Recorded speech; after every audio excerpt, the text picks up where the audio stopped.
আচ্ছা আমার কথা ঠিক আছে, let's start. Yes, sir. So last day, today is 31st. We came across one concept that for an LTI system, if input is xt, if ht is its impulse response, then the output is the convolution between xt and ht. That is, you can write it. It is x lambda h t minus lambda d lambda minus infinity plus infinity, or xt star ht.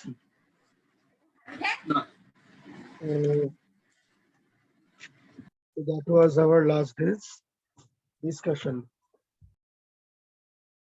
and this is the convolution integral.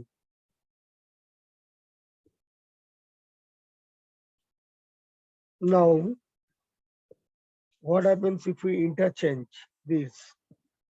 Let t minus lambda equal to some p. Therefore, our minus d lambda equal to dp. So our yt equal to xt h t minus lambda d lambda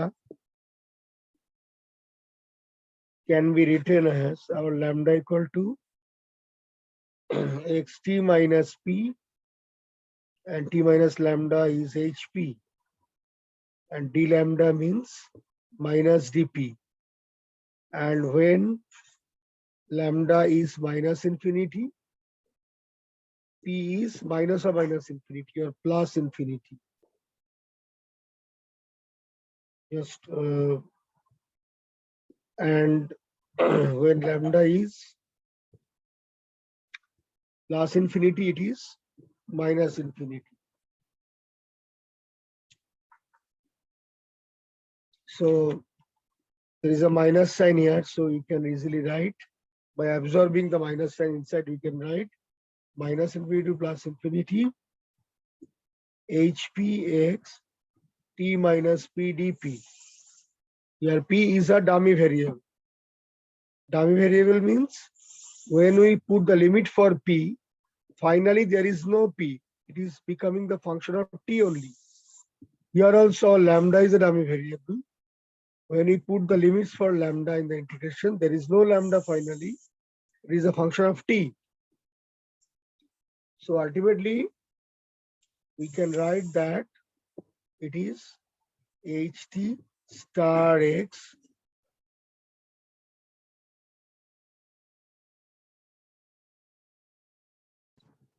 ht star ht. In other words,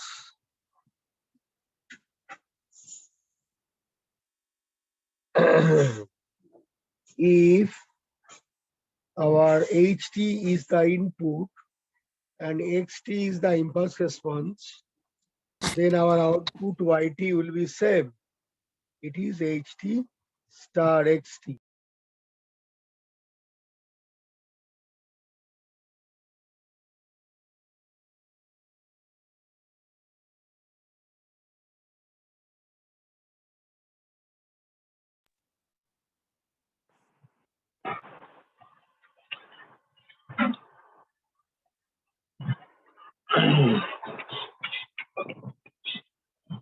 So ht is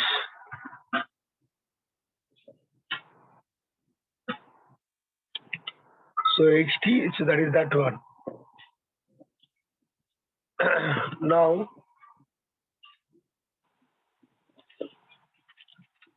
so this is all about that integration. Now we want to find out the output of an LTI system for a causal input and causal system. Here in our discussion, our xt and ht can be anything. They may be causal, may not be causal, it doesn't matter. The relation is exactly this one. So it is the convolution. Okay. But what's about if the input is causal and the system is causal?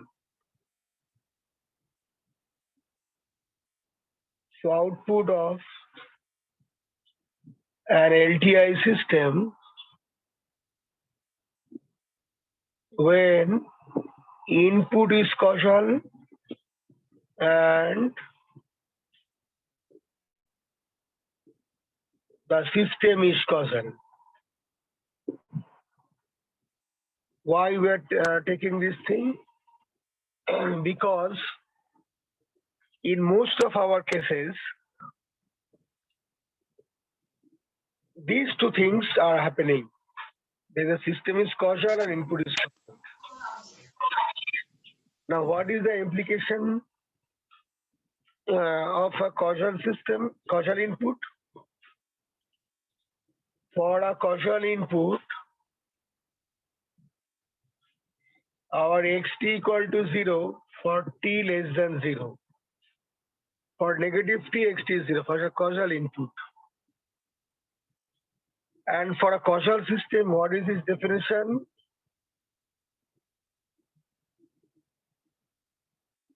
I already told you few classes back that for a causal system, the present output does not depend on future input.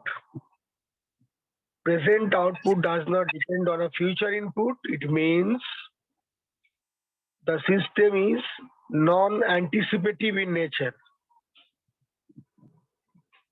Clear? But this definition cannot be applied here correctly or appropriately, rather. For a causal system, there is an alternate definition. I did not say that thing, told you, I told you that. There is an alternate definition, but I'll tell you later. Today, I'm telling that second definition of a causal system. What is that? For a causal system, its impulse response will also be causal. How? Because when we apply delta t, then only we get the output, ht. ht is the impulse response. So when delta t is applied, ht will be available. So after we apply delta t, then only we get ht for a causal system. Before applying input, output cannot be found for a causal system. But when delta t is applied at t equal to 0. So our ht will be available only from t equal to 0 onwards, not before that. So for a causal system, okay, impulse response is causal. That is ht equal to 0 for t less than 0. That is the definition. So once we know this thing, now we can apply it to the concept of convolution. Okay, let's see. So I go to the next page.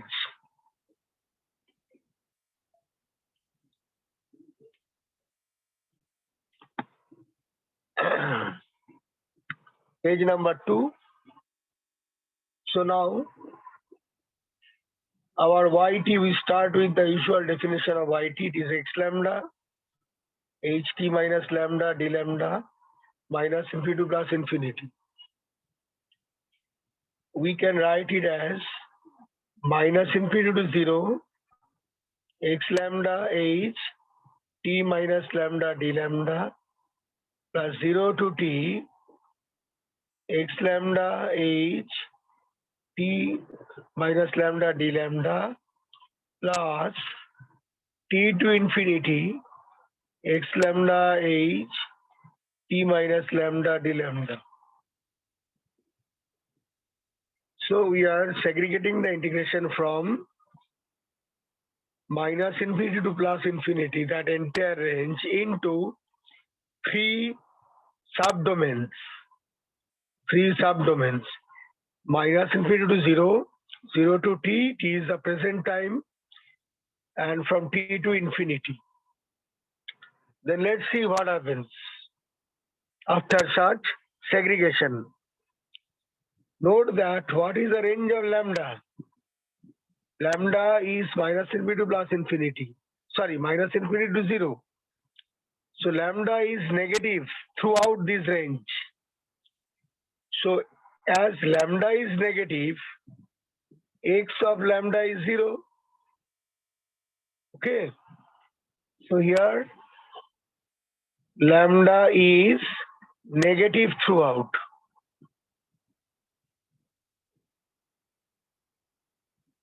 So our x lambda will be 0. Clear? Okay. As the input is causal. Causal, x lambda equal to 0. For this part. For this part, what happens? Our lambda here ranges from t to infinity. So t is included, so actually it is t plus from right side of t to lambda, infinity. So lambda is always higher than t in that range. So here lambda is always greater than t throughout. Okay. So therefore what we can say, t minus lambda is negative. Okay. So h of t minus lambda is what? It is 0. H of negative, as the system is causal. As the system is causal, h of negative is 0. So what we can write? This is 0. Finally, we land up with this subrange or this particular domain.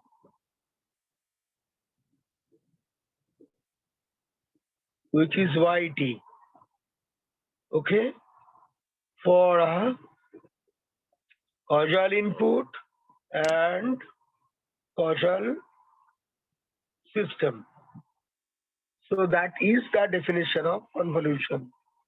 But if anyone is non-causal, then that definition will not be used, not possible. It will be then in general minus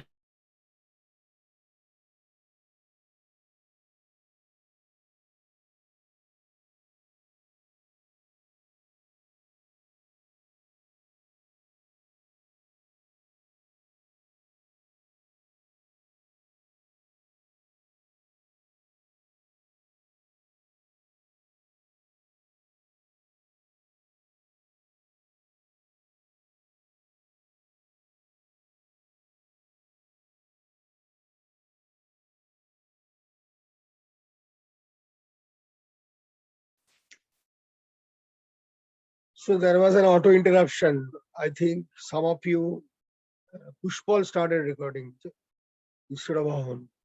Okay.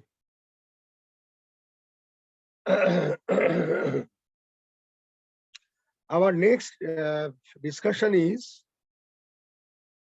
just, I want to say a small thing on stability. The concept of stability in nutshell.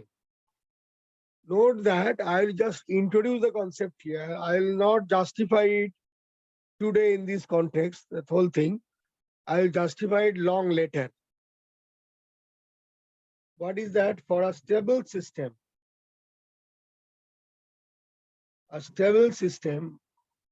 what is the implication of a stable system?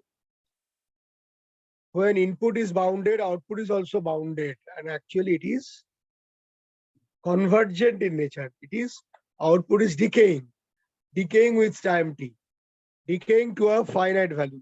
It converges actually. So that convergent output is the feature of a stable system, but I don't want to explain all these aspects of stability right now. I'll tell you later. Only thing is that I want to say is that for a stable system, impulse response of an LTI system is absolutely integral. Absolutely integrable. It means what? That is, if we take the mod of ht, that is the absolute value of ht, and integrate it, the result of integration will be always finite. So that integration is possible. It is integrable. What? The mod of ht or the absolute value of ht will be always integrable. It will be less than infinity. It will give rise to a finite value. So that is the concept of stability. But how this is coming, that thing will not be explained today, because it is not the appropriate time to explain things. We need some more concepts to know.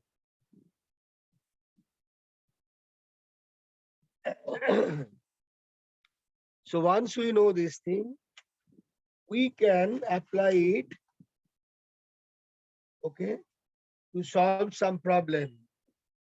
But before that, one more thing I want to say, that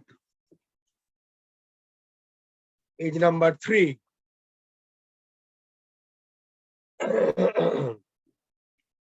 That is the step response of an LTI system.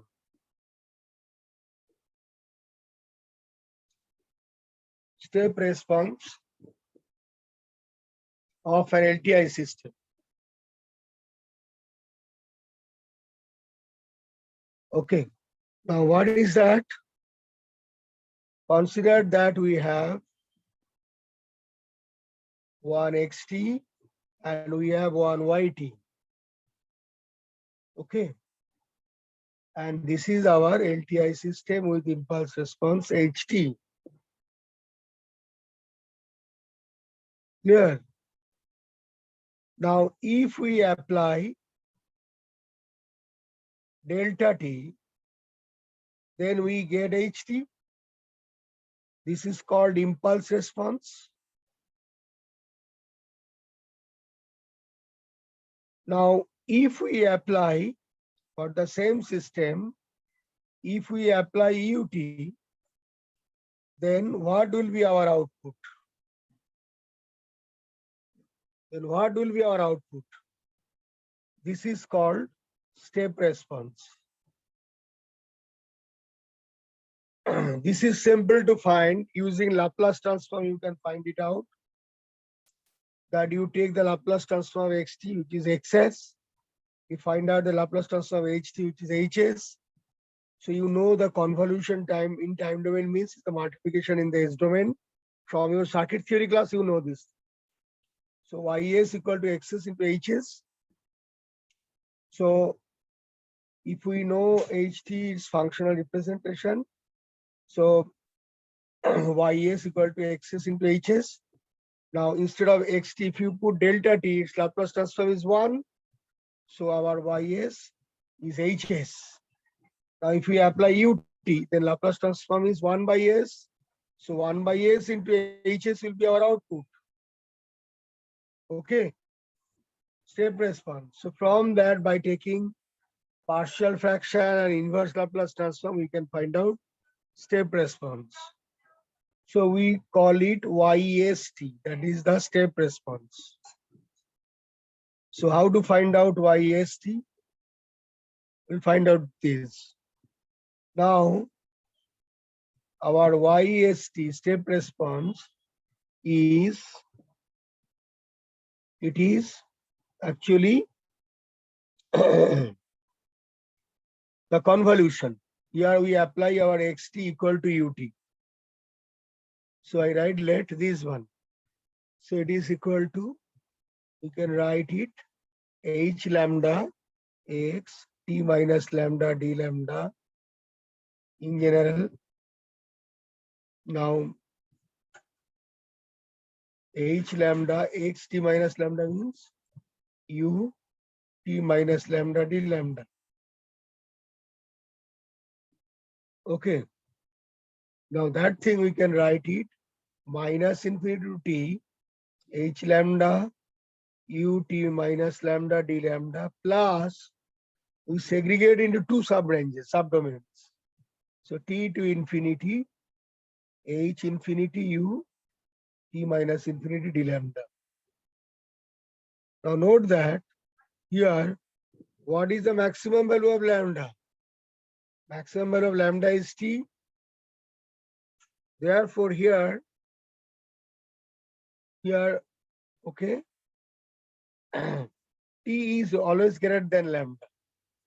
So here always t is greater than lambda because the maximum of lambda is the upper limit, it's a t. So t minus lambda is, it is greater than 0.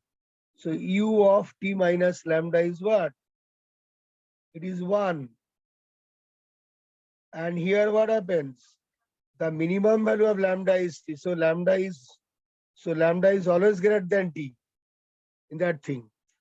Therefore, t minus lambda is always less than 0.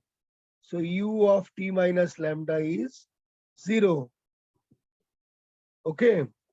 So this is 0. This part it is 0 and that part is 1. So our yst equal to minus infinity to t h lambda d lambda. So it is h lambda d lambda. So this is our step response. এটা 0 থেকে t direct লিখে দিলে হয়ে যায় না? ওকে 0 কি থেকে বলছো? t ডিরেক্ট মানে এই যে স্টেপ রেসপন্সটা 0 থেকে t লেখা যাবে না? কারণ মাইনাস ইনফিনিটি থেকে It is এই minus 0 infinity to t. Now if now I am going to that thing. If the system is causal, that is happening in most of the cases. If the system is causal, then h lambda equal to 0 for lambda less than 0. That is for negative lambda, h will be 0 for causal system. Then yst equal to minus infinity to 0 h lambda d lambda plus we are segregating it into two ranges. But this is 0, h lambda is 0. Here lambda is always negative. So we can write our yst equal to 0 to t h lambda d lambda. So you are right for a causal system. So step response for a causal system. Okay.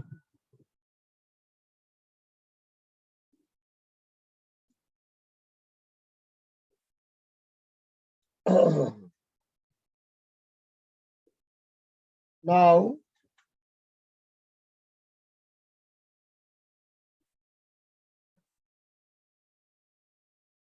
so once we know this thing, now we can solve a little bit of problems. Okay, let's see our first problem. Page number 4.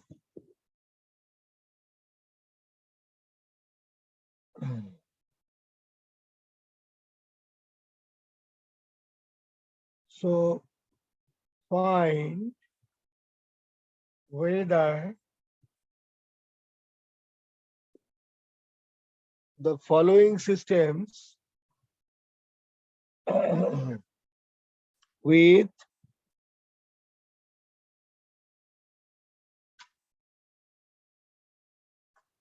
impulse response ht are stable or not.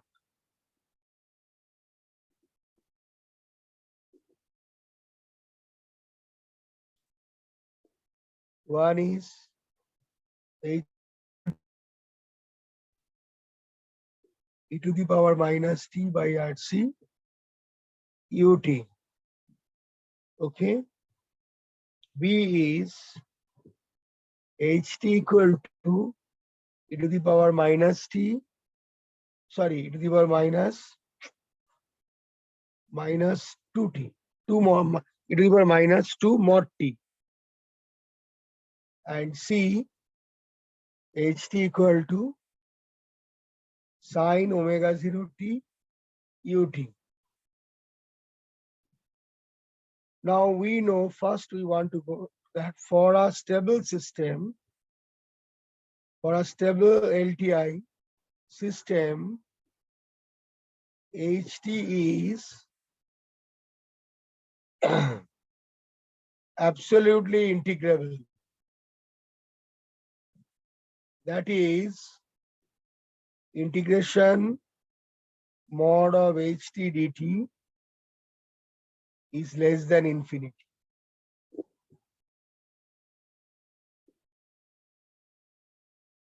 Now A is,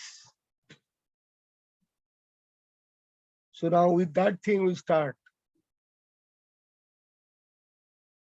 Or now there is a ut and we know, okay, so first we write this thing 1 by rc e to the power minus t by rc ut dt.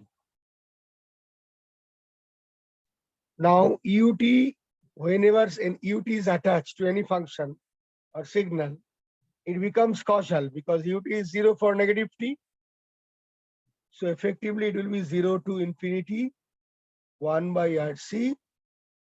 Okay, so integrate, it is by 1 by rc. So 0 to infinity, rc cancels. So e to the power minus t by rc, 0 to infinity. Now e to the power minus infinity means 0, and e to the power 0 is, sorry, there is a minus sign. So minus. So e to the power minus infinity is 0 and e to the power 0 is 1. So it is 1, which is less than infinity. So ht is less than infinity, finite. Therefore, the system is stable. Our final conclusion.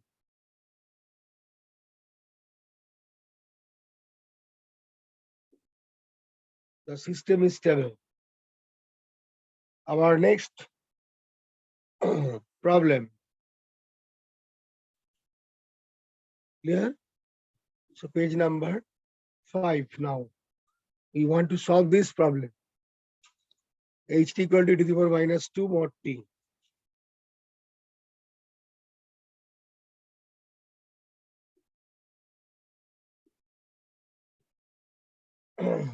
So B, now e to the power minus 2 mod t means what?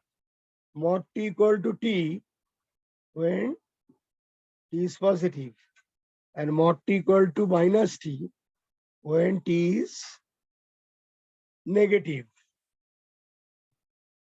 Now we check the absolute integrability, or e to the power minus 2 mod t. So the whole value is already real and positive in the entire range. So we can remove mod.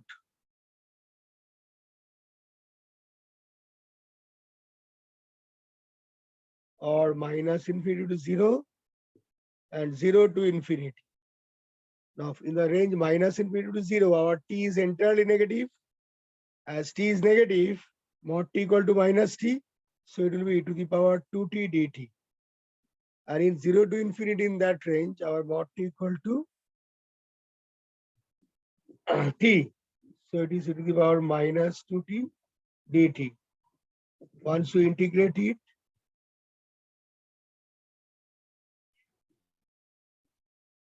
and when we integrate it, so minus 2, 0 to infinity. Now it is e to the power 0 is half, and e to the power minus infinity is 0, plus e to the power minus infinity is 0, and e to the power 0 is minus half, so minus 1. So it is 1, which is again less than infinity. So the system is stable.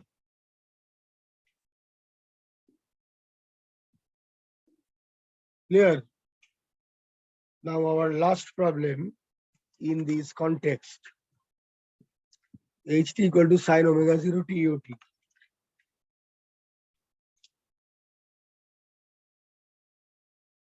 So integration mod ht dt equal to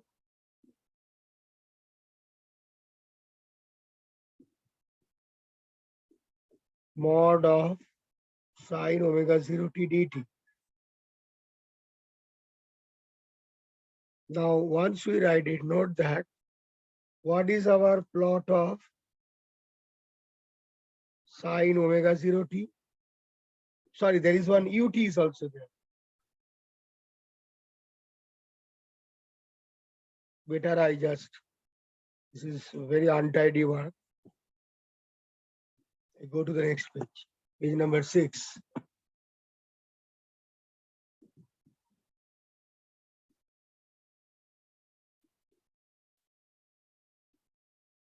In page number 6,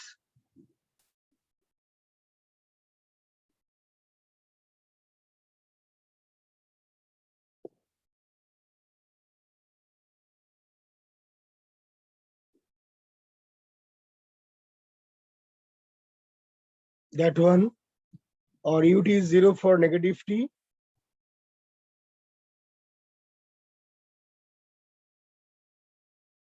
Now we put sine omega 0 t. Just plot. In the right side, what happens? That one. But once we take mod,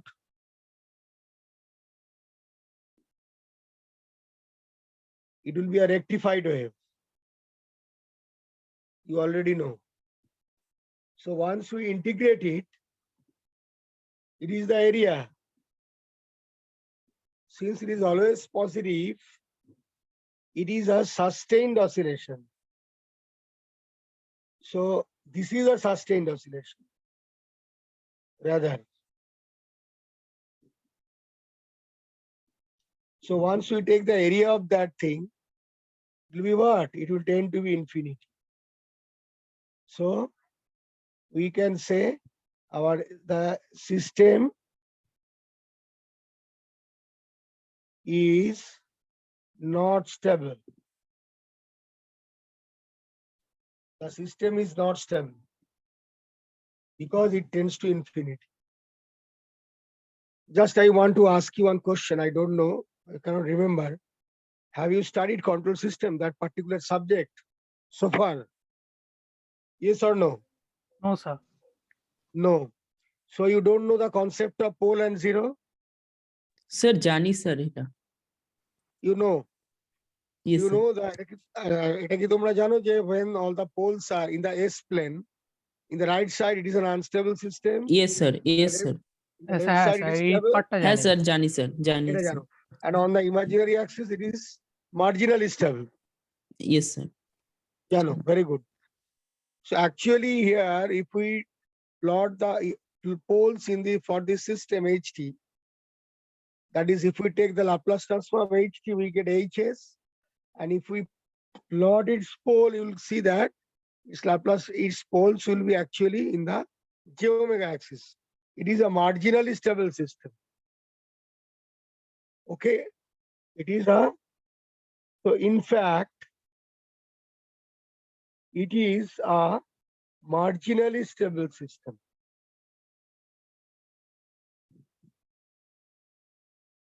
System where poles of the system lie on the imaginary axis in the S-plane. But in the S-plane, we can differentiate between stable, unstable, and marginally stable. In a time domain analysis, following that method, we cannot identify the three different cases. That is the problem of this method. That is, HT is integrable, absolutely integrable from that method. It is a binary result we'll get. Either the system is stable or not stable. But not stable means what? Not stable means it can be marginally stable or unstable. We cannot find out from this method. That is the drawback of this system, of this method. It is either stable or not stable, but nothing in between these. Okay. So I like to stop this discussion here. I want to switch over to some other problem.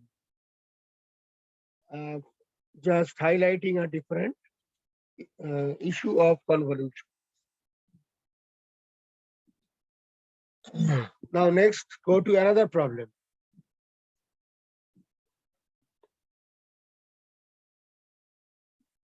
An input.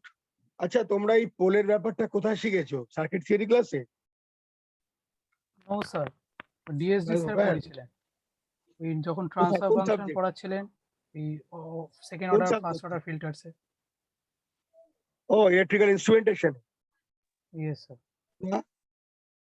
কোন সাবজেক্টে পড়িয়েছিলেন? Instrumentation. ও instrumentation.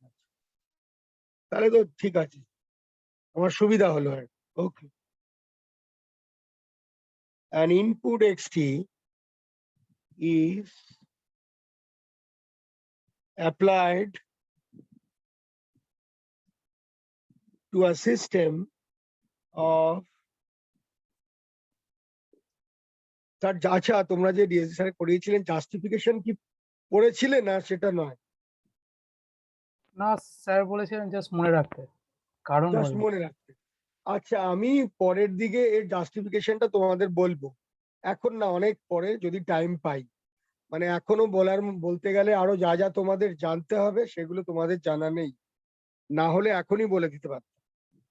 দেখা যাক কি হয়। আসলে আমি এই সাবজেক্টে প্রচুর ক্লাস নেই, প্রচুর, অনেক এক্সট্রা ক্লাস নেই, খোঁজ নিয়ে দেখবে।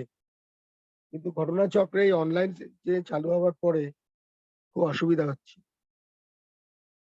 মানে এক ডিপার্টমেন্ট বাড়ি এই করে বা নানা রকম টাইমে, তারপরে আমার মেয়েও হায়ার সেকেন্ডারি দেবে, এবার একটু খোঁচাতে হয়, ওকে পড়াবার জন্য, পড়তে চায় না মোটে। তাহলে আমি সন্ধ্যেবেলাটা একটু বিজি হয়ে থাকি। সবসময় যে পড়াই তা না, ওই আর কি পাশে থাকা, খোঁচা দেওয়ার জন্য। ফলে সব মিলিয়ে আমি সন্ধ্যেবেলা ক্লাস নিতে পারি না। আর ডিপার্টমেন্টে থাকলে সুবিধা হচ্ছে, আমি সবসময় খোঁজ নিতে থাকি কোন ক্লাসটা ফাঁকা যাবে, কি আসবে না, সেখানে সেখানে ঢুকে যায় স্লট গুলো। যাই হোক, an input xt is applied to a system of impulse response ht. Find the output yt when, okay,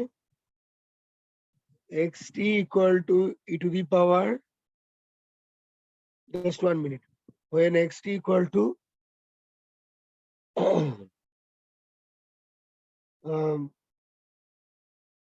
e to the power minus t ut and ht equal to sin t ut.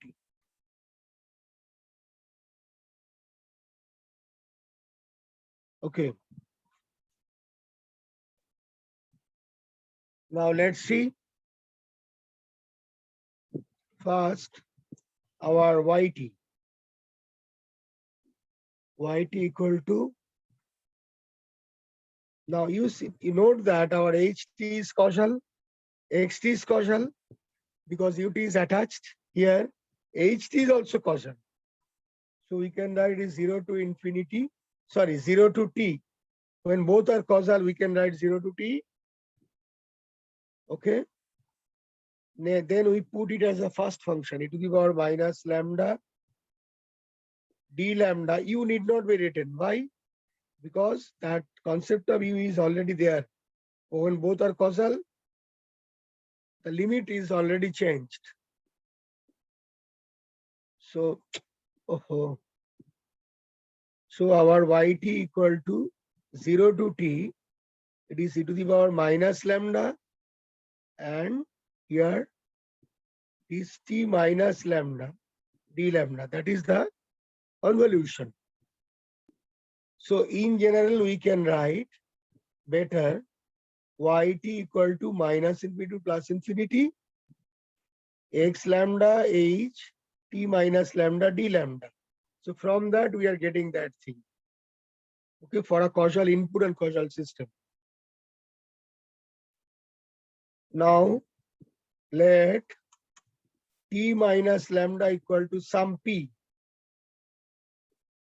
Okay, therefore we can write minus lambda equal to p minus t, and when lambda is 0, so it is e to the power minus lambda means e to the power p minus t sine p, and minus d lambda equal to dp. So d lambda equal to minus dp.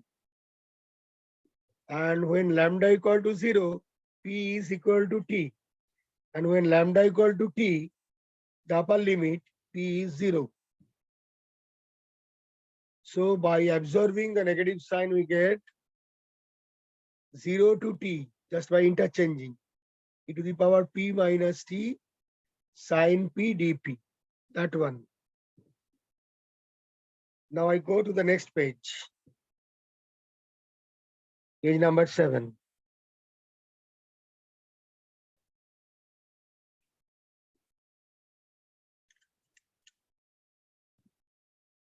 তোমাদের যদি মনে করো যে কোনো class ফাঁকা হবে হবে না দুপুরবেলা, যদি আগে থেকে জানো আমাকে ভালো হয় একদিন আগে বলে দিলে, অহন আমায় হোয়াটসঅ্যাপ করে দিলেই হবে একদিন আগে। তাহলে আমি যদি ওই স্লটটা আমার ফাঁকা থাকে আমি নিয়ে নেব। সঙ্গে সঙ্গে বললে পারবো না, কালকে তোমাদের সকালে ল্যাব হয়নি, আমাকে অহন বলেছিল কিন্তু আমি দেখছি বলেও নিতে পারিনি। So okay, now we can write this thing again. So I write it yt equal to integration e to the power p minus t sine p dp. Just rewriting the previous expression.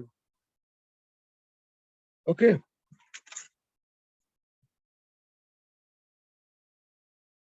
Or we can write it, we can take e to the power minus t outside. Here p is the variable.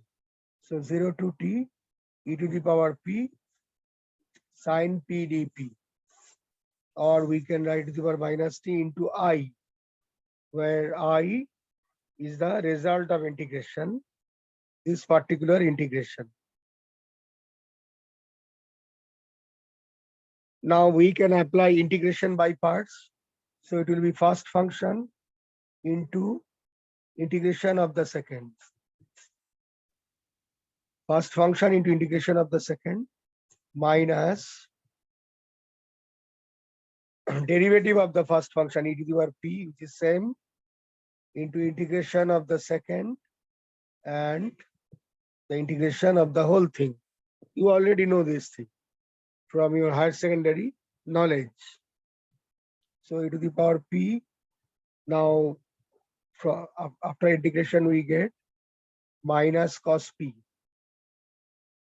minus, so 0 to t e to the power p minus cos p dp.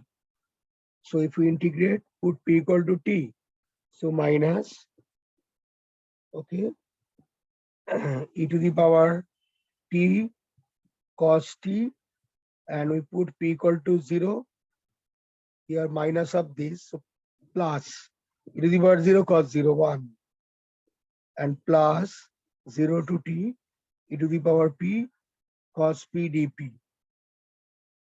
So it is minus e to the power t cos t plus 1 plus, again we go for integration by parts. So first function, so better I write first function, okay, integration of the second,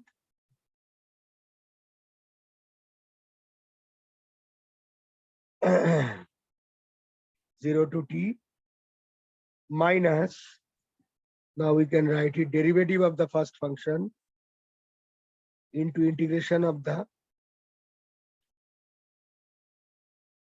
second and the integration of the whole thing.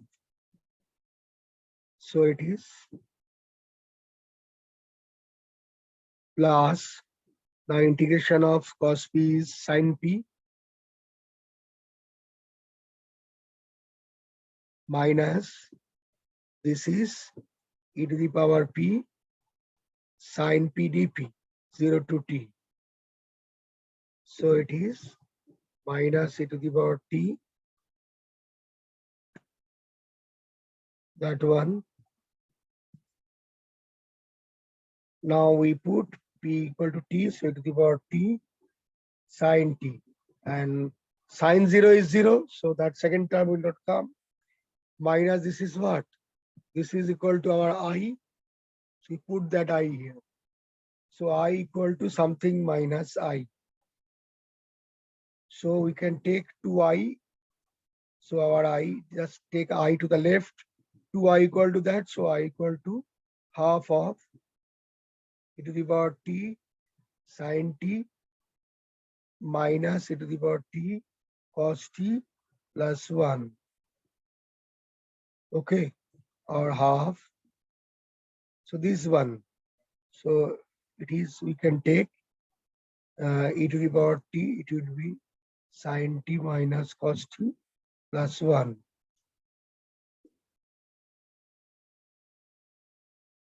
So once we know, then what is our output by t? It is e to the power minus t into I. Go to the next page, page number 8. Therefore, our yt equal to e to the power minus t into I. So put this value of I.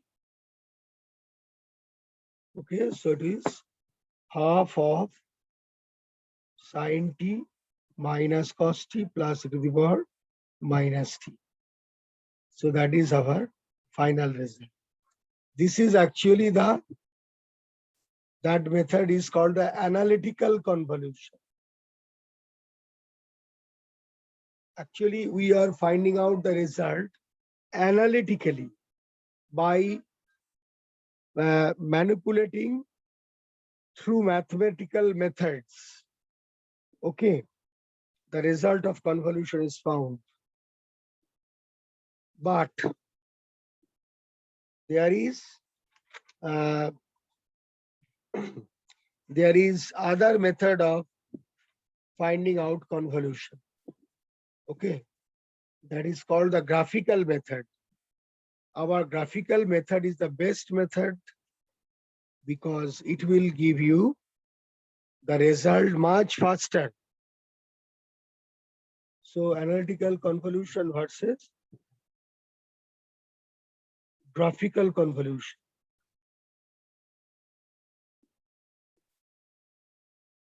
So now our next discussion is graphical convolution.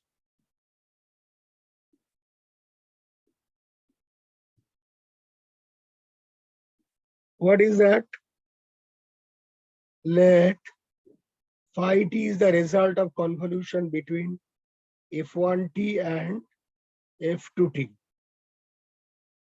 which is we know f1 lambda f2 t minus lambda d lambda. Clear? That is the method. The integrand means the integration actually, the result of integration. The thing which is to be integrated. The integrand of the convolution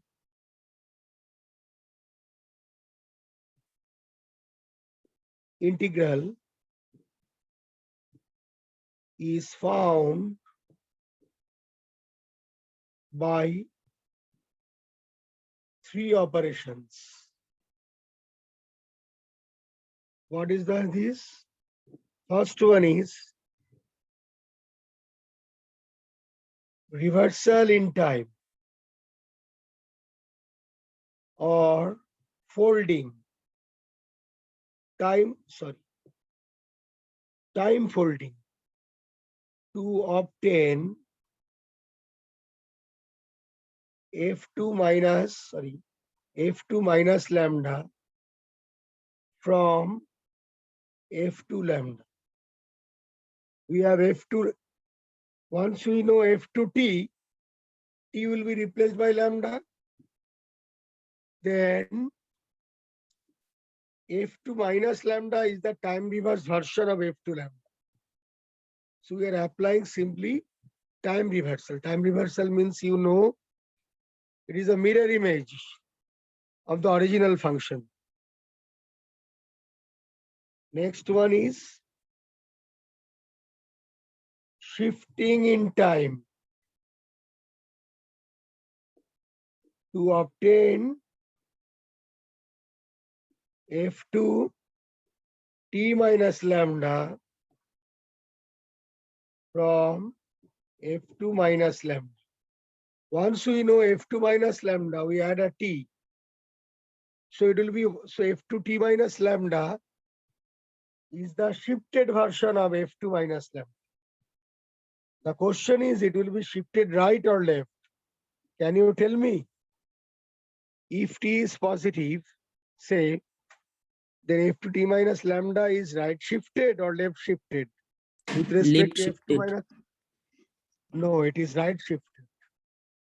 I already told you that when sign of the two things, sign of the variable and constant, they are opposite. It is right shifting. When both are positive or both are negative, it will be left shifting. I already explained it in the possibly second class. Okay. So shifting in time. 3 is the multiplication.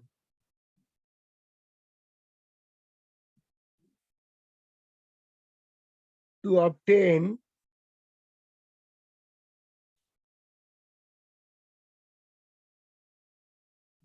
the product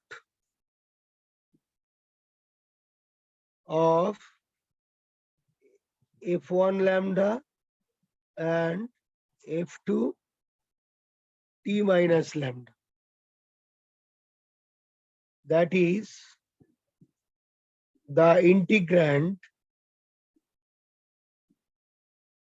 f1 lambda f2 t minus lambda, that product. Now, once we know the integrand, now area under the integrand f1 lambda f2 t minus lambda over the range minus infinity to plus infinity gives, okay, once we take the area, it is that gives f1t convolution with f2t. So this is our step. Once we know the step and know how to apply it, our problem of finding convolution will be much faster in a graphical method. Let's see a problem. Let's see a problem. সবার গলাটা একদম গেছে, ঠান্ডা খেয়ে একদম।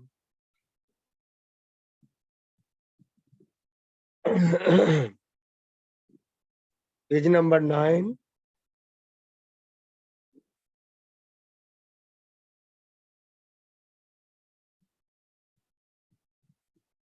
Find a convolution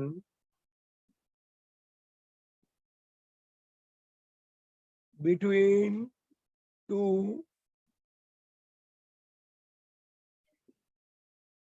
rectangular pulses, okay, F1t and F2t.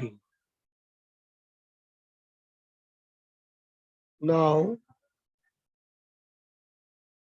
our F1t is given as 0 to 4 and F2t is 4 to 6.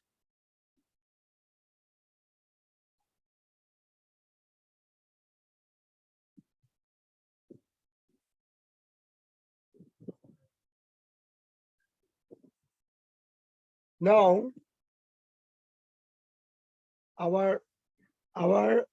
there are two functions. Note that one is called a first function, another is called a second function. How to know which one is the first function and second function? It will be anyone you can choose a first function. For a first function, only a lambda will come as a variable. For the second function, t minus lambda will come as a second function.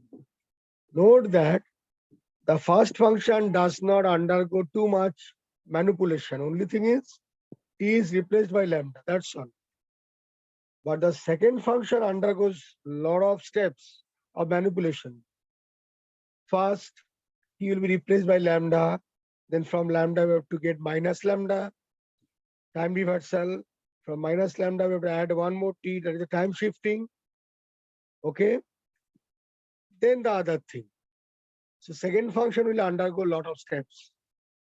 Don't think that the suffix 1 or 2 will tell us always which one will be the first function and which one will be the second function.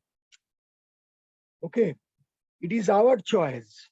We may take F2 as the first function and F1 as the second function. Now, which one will be taken as the second function? The function that is relatively simple in appearance. The function which is relatively simple in appearance can be easily manipulated with number of steps. We know second function is undergoing number of steps. So it is better to choose a simple function, a simpler function as a second function. Then it will be easy for us to manipulate with easier function with so many steps. And the function which is relatively complicated to look should be treated as a first function because it is not undergoing any step. Just t is replaced by lambda. But here, actually the two functions are very similar. Both are rectangular in nature. So you can take any function as a first function. It really does not increase our or decrease our complexity of manipulation. So for the present problem, any function can be taken as a first function and the other one will be second. So here, what we do, okay, we take F1 as a first function, F2 second function, as usual. Okay. So while we write now F1 lambda versus lambda, it is thus t is replaced by lambda, nothing else. Sorry. Oh, it is 4. And our F2 lambda versus lambda, it is 4 to 6, which is 2. Now this second function will undergo a lot of steps. First, we write f2 minus lambda, time reversal. So it will be the mirror image.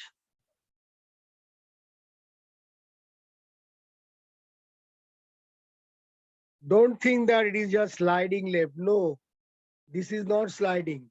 If our one function is looking something like this one, in the mirror image, it will be like, okay, that one. So if it is A to B, it will be minus A to minus B. Just time reversal. So it is the mirror image, not just sliding. Now we add f2 t minus lambda. We are adding plus t.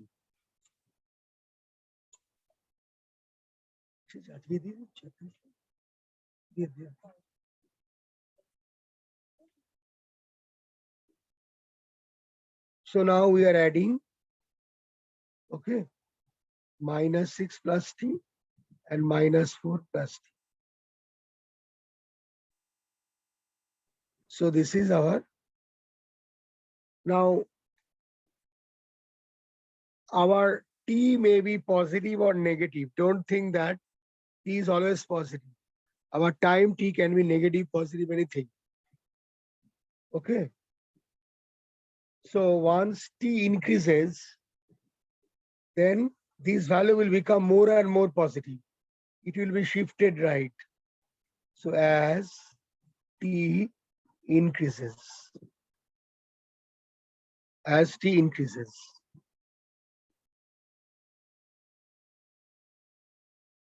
Clear? As t increases. So as t increases, the rectangular pulse will shift more towards right. Note that once we know this, what is our final objective? Our final objective is to multiply f1 and f2. So when the multiplication is non-zero, when both of them are non-zero, if any one is zero, the multiplication will be zero. So when the two functions will be non-zero, when they will overlap each other, when they will overlap each other, then the result of multiplication will be non-zero. So we have to find out the range of t for which the second function will overlap on the first function. Okay.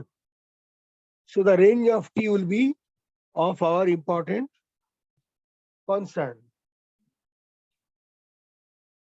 So first we consider a case 1. Case 1. Here our first function is that one f1,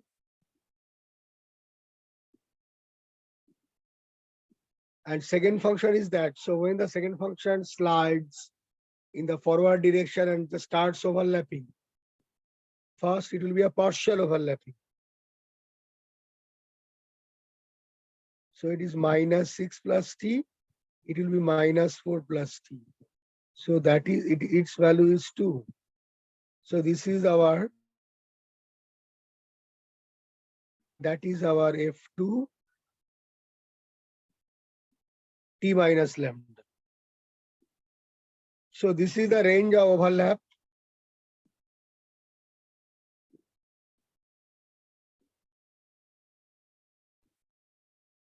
Overlap. So when the overlap is possible, so the product. So overlap is possible when? When minus overlap is that one, that partial overlapping possible. This partial overlapping is possible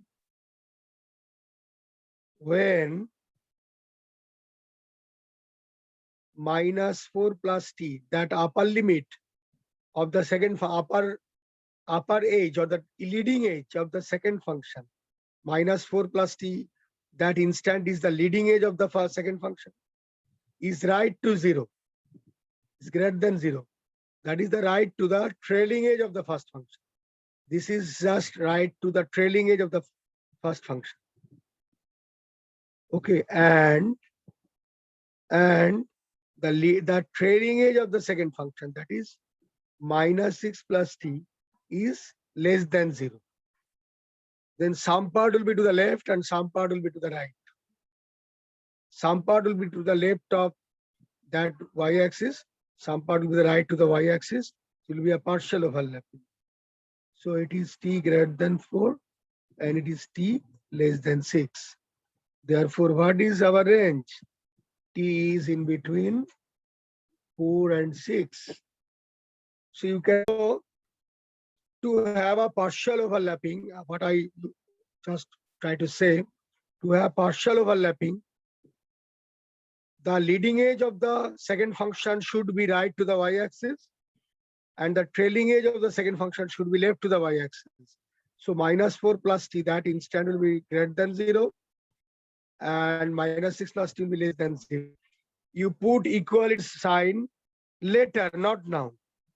In the lower limit, it will be better you put equality. Once you put equality, then I track the origin. So this is the origin, this one, the source actually, this source, you put equality here. So that is our range. So in this range, when t is in that range, there will have a partial overlapping of the function. Okay. So what will be our phi t? Now I go to the next page, page number 10. Therefore, our phi t equal to integration minus infinity to plus infinity f1 lambda f2 t minus lambda. Now our overlapping takes place when? Actually, when our sorry, this is not t actually. Yes, it is t.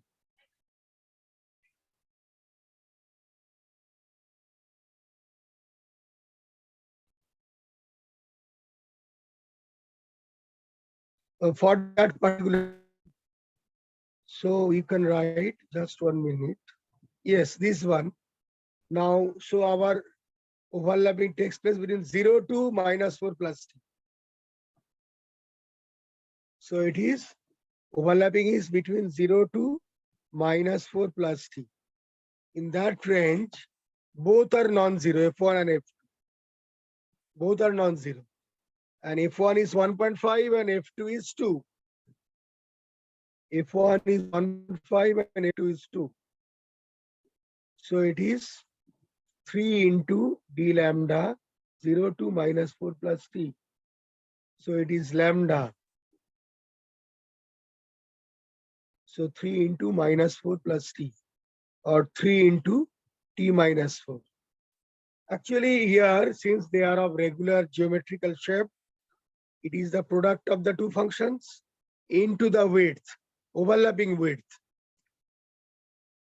2 into 1.5, the value into overlapping width. But in case the two functions are not of regular geometrical shape, we have to find out area, we have to integrate them. Okay, so this is our phi t equal to 3 into t minus 4 when t is in between 4 and 6. So this is 1. Relation 1 we are getting. Case 1. Clear? Now we want to go to case 2. Now in case 1, what happens? It is the partial overlapping. Now when the second function rides fully on the first function, then the width of the second function is what? Only 2. But the width of the first function is 4. So when the second function rides over the first function, the width 2 will be inside the first function. whose width is 4. So it will be complete overlapping. So the figure will be something like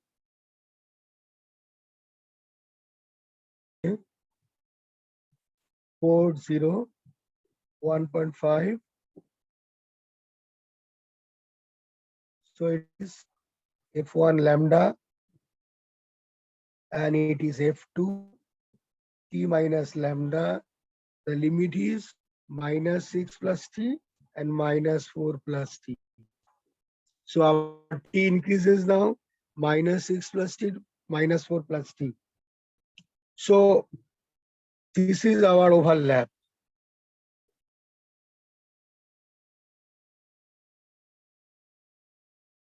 Okay. So this complete overlapping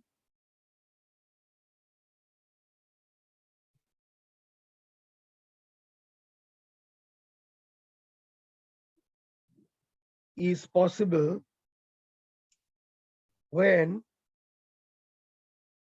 when the leading edge of the second function is left to the instant 4, that is the leading edge of the first function. So when minus 4 plus t is less than 4 and the trailing edge of the second function minus 6 plus t, the trailing edge will be right to the trailing edge of the first function, this, or t less than 8 and t greater than 6. Therefore, our t is in between 6 and 8. Once we identify these, the lower is equality 6, so that is source equality. This is the range. When t is in that range, complete overlapping will take place. Then for that convolution, the overlapping will be when? The complete overlapping will be from minus 6 plus t to minus 4 plus t. Minus 6 plus t to minus 4 plus t. I write it in the next page, page number 11.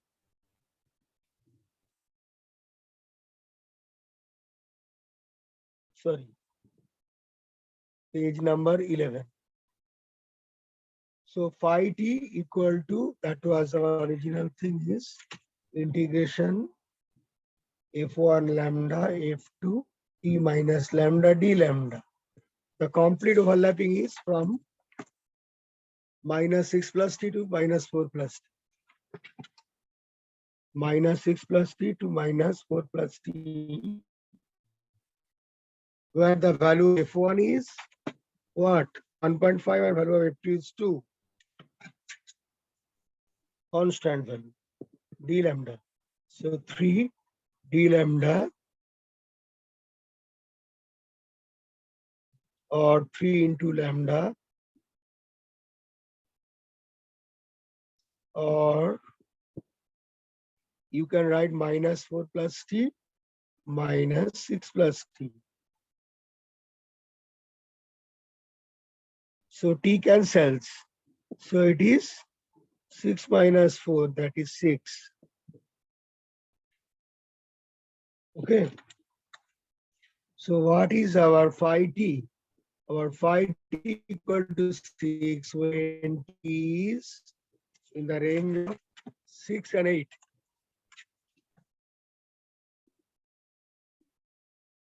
Six and 8. It is relation 2.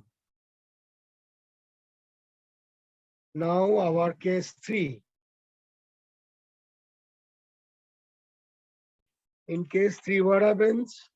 When the second function completely, not completely, just it crosses partially the first function.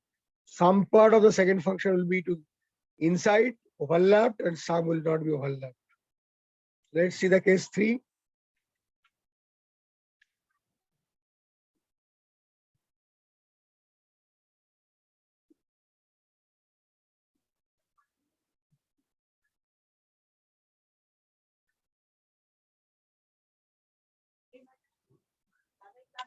So minus 6 plus t and minus 4 plus t. This is 2. Okay, so this is our overlap.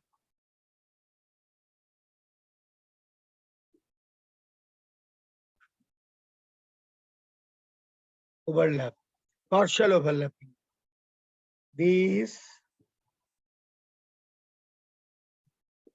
partial overlapping is possible when now minus 6 plus t is left to 0, left to 4, and minus 4 plus t is right to 4, or t is less than 10 and here t is greater than 8.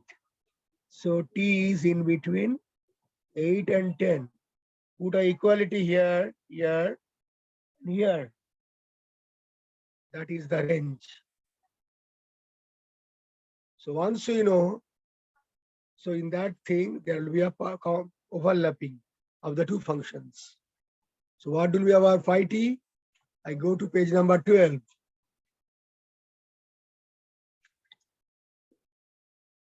So phi t equal to f1 lambda, f2, p minus lambda d lambda. So it is minus 6 plus t to 4. See this. Overlapping is minus 6 plus t to 4. You are overlapping. Your f1 is 1.5 and f2 is 2. So 3 or 4. So 4 minus of minus 6 plus t. 4 plus 6 minus t. 3 10 minus t. So we can write phi t equal to 3 10 minus t when t is in between 8 and 10. Relation 3.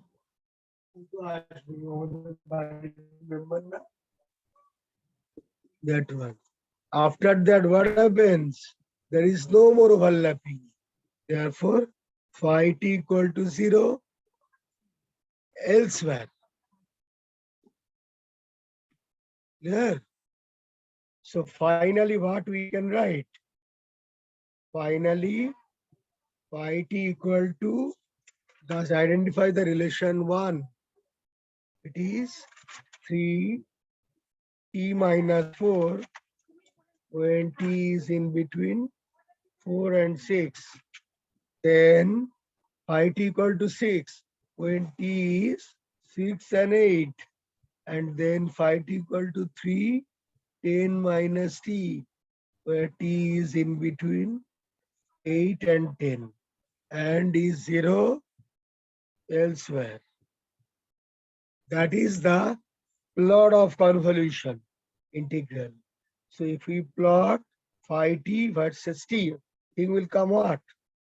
From t equal to 4, it starts with a slope 3, attains a value 6 at t equal to 6, remains there up to t equal to 8. Then it becomes 0 at t equal to 10. So that is the result of convolution. So graphically we are finding out. So if f1t is the input to an LTI system whose impulse response is f2, then output is phi t. Or if f2 is the input to an LTI system of impulse response f1, our output remains same, that is phi t. That is our graphical convolution. Next day, I shall solve one more problem that will be somewhat awkward to look, not like a rectangular pulse, not a box shape, something different. Then we'll see how to manipulate this using the concept of graphical convolution. Today, I want to end our session But before that, ask me question if any. No question? Okay. So I just do it now. Thank you. Thank you, sir.